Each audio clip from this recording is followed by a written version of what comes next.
What's up, everybody? Just want to do a video kind of aimed at people that are looking to get into the dual sport market, particularly those that are interested in the lightweight bikes. So I'll kind of just go over why I made this decision, some of the research I've did on different bikes, and some of my past experiences on motorcycles, and just kind of tie all that together and why this made sense for me, and try to help some people out who are, scouring the internet and talking to people, just trying to figure out what bike they want to spend their money on. Hopefully you can walk away from this and just make up your mind and get a bike and get out there. So the bike we're looking at here is a 2019 Honda CRF 250L. I just bought this bike about 2 weeks ago, used, with about 14,000 miles on it. And overall, quick answer is I'm pretty happy with it, considering what I knew I was going to do with it and how it's performing. So why did I choose this bike? I looked at everything. Matter of fact, when I started out, I was thinking I was going to buy an XR 650, and I had plenty of good reasons why I was going to do that. I won't go too into depth, but that's kind of where I started, was XR 650. And then, I came privy to the 300 series bikes that are getting really popular right now, the Hondas and Kawasaki's. And a lot of people are taking an interest in those, what I'm seeing on YouTube. And that's kind of the popular hot debate right now. Should I get the Honda or the Kawasaki? To be quite honest with you, and make this simple for you guys, the first thing you need to just look at is your money. And if you got a lot of money, just buy whichever color you like. I mean, you like green, buy the Kawasaki. You like red, buy the Honda.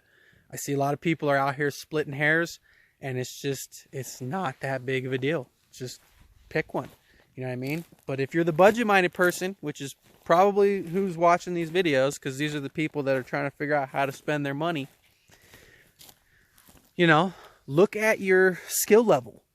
What do you really intend on doing with these bikes? Because I can tell you right now, these are not fantastic highway bikes. This bike on highway is comfortable between 55 miles per hour and 65 miles per hour. Once you're at 65 miles per hour, you don't have a lot of overhead power and speed to be making passes. I had this bike on one occasion last week up to, I believe, 82 miles per hour. And that was slightly downhill, and that was maxed out. That was like it. Granted, this bike has the stock gearing, and the only performance mod it has is the FMF muffler. So, and these aren't stock tires either, but again, I'm not going to just try to split hairs like that. This thing's got stock gearing and basically nothing done to the engine, and I hit 82 miles per hour going downhill. So, consider that. If you're going to be on the highway, this bike's comfortable between 55 to 65 miles per hour. And then on the other end of things, off-road performance. This is not an enduro bike. Once you start hitting trails and it gets rocky and it starts getting steeper and you're going over ruts and it's getting tight, again, stock gearing, this bike, I actually decided today I'm going to start calling this bike the Little Pig, because it's heavy for a 250 and it is not a mountain goat. A lot of my experience came from the dirt bikes, and for many years I rode a Yamaha YZ250. That bike is a mountain goat. Anybody that's ridden those MX bikes know off-road, they pretty much can do a lot. People motocross them, they supercross them, they ride them, they've been ridden in nationals. These guys do desert racing on them. They use them in freestyle motocross to do backflips. But that's a YZ250. This is a CRF 250L with a heavy engine that's just not very powerful. It doesn't have that jumpy, wheelie out of power feel to it. And matter of fact, this bike does not do wheelies out of power. You will have to clutch this bike. You want to get that front tire off the ground. So, keep that in mind. If you think you're buying a dirt bike, yeah, it looks like a dirt bike, but it's not. That's not really what it excels at. It's not an enduro bike. Okay?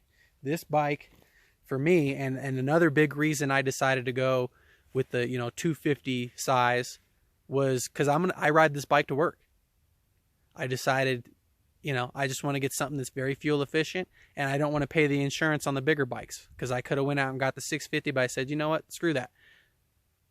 It's not a highway bike. I plan on taking it off-road, and I got to do both. I got to do all three. I have to drive it to work, and then after work and on the weekends, I got to be able to hit the highway, get to the mountains like where I'm at now. I'm outside of Las Vegas, Nevada, in the Spring Mountains, and I'm just out playing.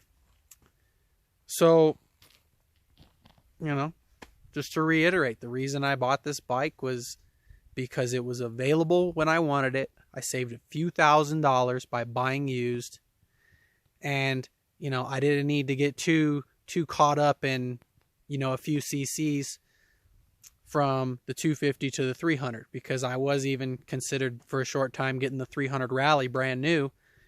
The reason for that would have been the larger fuel tank, the windshield, and the better headlights up front, because I don't want to spend a bunch of money modding this bike out. I just want to spend as little money as possible, get as much longevity out of it as I can. That's it. Just little as money as possible and most fun as possible, and be able to check all the boxes. Get to work, hit the highway, hit the dirt. Okay. So that's the big thing for those of you considering these lightweight dual sports. And another thing I'll even throw in there, just kind of come at you a little bit left field on it. If you don't have a lot of money and you don't ride very hard, maybe you should buy a Chinese bike off Amazon. I'm serious. You could get out of there for less than $2,000. And, if you're just a absolute beginner or a novice rider that's not aggressive and is not ever going to be aggressive, and you just want to, run some errands around town, drive to work, and maybe go play on your local trails, go buy a Chinese bike. That might work for you. You know what I mean? Because I hear a lot of guys getting into the suspension debate between these Hondas and the Kawasaki's, and a lot of people, apparently the Kawasaki's better. I haven't ridden the Kawasaki 300 at this point, but I got enough experience, to understand the things people are talking about, what you can do in the aftermarket. I get all that. For me, it didn't make sense to wait around or pay the difference to get a brand new Kawasaki just because of marginal suspension differences. And matter of fact, especially coming from, a lot of desert and trail riding background on a motocross bike, I kind of like this frickin' soft suspension on this Honda, because my intention for this bike was not to do crazy trails, but I'm going to do light trails and dirt roads. That's really where my aim for this bike is. And this bike, the sweet spot is dirt roads, fire roads, graded roads. Maybe that seems like kind of a light review for an off-road bike, but dude, that's where this bike feels good, is when you're just on the, either smooth dirt roads or just not too crazy dirt roads. That's where it feels great. You're just weaving corners. You're up here in the trees. That's what this bike is all about. You can get here on the highway, and then without skipping a beat, you just drop off the pavement and you hit the dirt road, and you're ready to go. So again, the short answer is just pick a bike, man. Just get out there. Don't try to split hairs too much. You're looking at a 250 or a 300 or a Honda or a Kawasaki or a Yamaha or whatever. You're going to convert, one of these other bikes, or maybe you're even looking at the Kawasaki 230, the air-cooled engine. Hey, there's a lot. I can go on a whole conversation about liquid cool versus air cooled. You need to consider how technical you are, how much money you got, what is your ambitions for the aftermarket. There's just so many factors that have to come into play that I think for the average person, you're just overcomplicating your decision. Just get out and get a bike.